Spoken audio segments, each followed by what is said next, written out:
I will now introduce you to the idea of a homogeneous differential equation. Homogeneous. Homogeneous is the same word that we use for milk when we say that the milk has been, that all the fat clumps have been spread out. But the application here, at least I don't see the connection.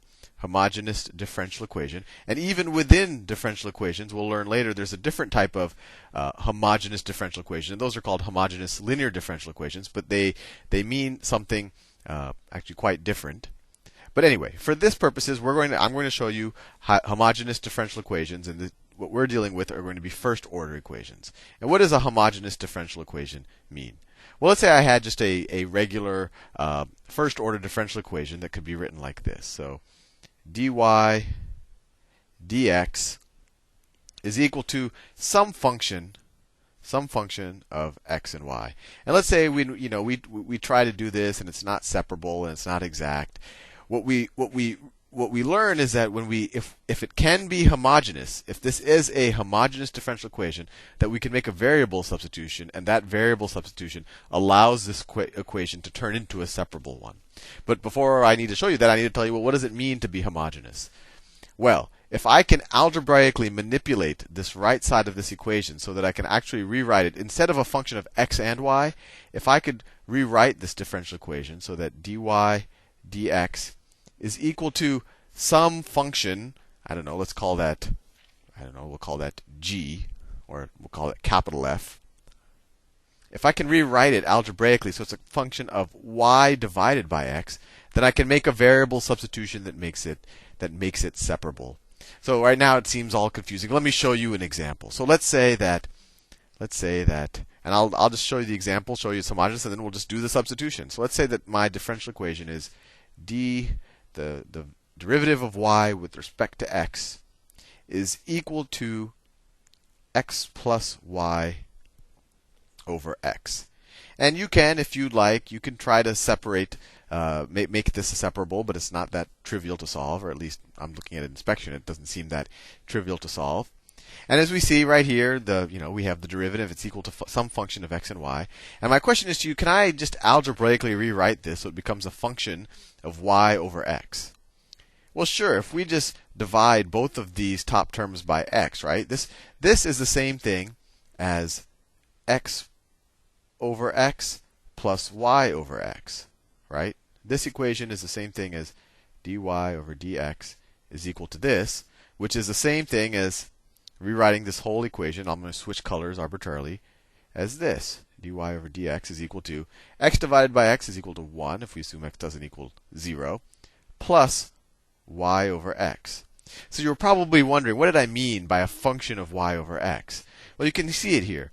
When I just algebraically manipulated this equation, I got 1 plus y over x. So if I said that y over x is equal to some third variable, this is just a function of that third variable. And actually, I'm going to do that right now. So let's make a substitution for y over x. So let's say that v, and I'll do v in a different color. Let's say that v is equal to y over x. Or another way, if you just multiply both sides by x, you could write that y is equal to xv. And we're going to substitute v for y over x, but we're also going to have to substitute dy over dx. So let's figure out what that is in terms of the derivatives of v. So the derivative of y with respect to x is equal to, what's the derivative of this with respect to x? Well, if we assume that v is also a function of x, then we're just going to use the product rule. So the derivative of x is 1 times v plus x times the derivative of v with respect to x. And now we can substitute this and this back into this equation, and we get, so dy over dx, that is equal to this. So we get v plus x dv dx, derivative of v with respect to x, is equal to, that's just the left-hand side, it's equal to 1 plus y over x, but we're making this substitution that v is equal to y over x, is equal to 1 plus v. And now this should be pretty straightforward. So let's see, we can subtract v from both sides of this equation. Subtract v from both sides. And then what do we have left with? We have x dv dx is equal to 1. Let's divide both sides by x. And we get the derivative of v with respect to x is equal to 1 over x.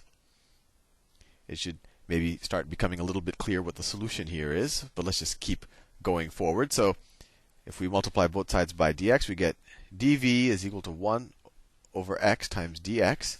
Now we can take the antiderivative of both sides, integrate both sides, and we're left with v is equal to the natural log of the absolute value of x plus c. And we are kind of done, but it would be nice to get this solution in terms of just y and x and not have this third variable v here, because our original problem was just in terms of y and x. So let's do that. What was v? We made the substitution that v is equal to y over x. So let's reverse substitute it now, or unsubstitute it. So we get y over x is equal to the natural log of x plus c, some constant. Multiply both sides times x, and you get y is equal to x times the natural log of x plus c. And we're done. We solved that seemingly inseparable differential equation by recognizing that it was homogeneous and making that variable substitution v is equal to y over x. That turned it into a separable equation in terms of v, and then we solved it, and then we unsubstituted it back, and we got the solution to the differential equation. You can verify it for yourself that y is equal to the x natural log of the absolute value of x plus c. Oh, actually, I made a mistake. Y over x is equal to the natural log of x plus c. If I multiply both sides of this equation times x, what's the solution? It's not just x natural log of x. It's I have to multiply this times x too, right? Distributive property. That was an amateur mistake. So the correct solution is y is equal to x natural log of the absolute value of x plus x times c. And if you wanted to figure out c, I would have to give you some initial conditions, and then you could solve for c, and that would be the particular solution then for this differential equation. In the next video, I'll just do a couple more of these problems. I'll see you then.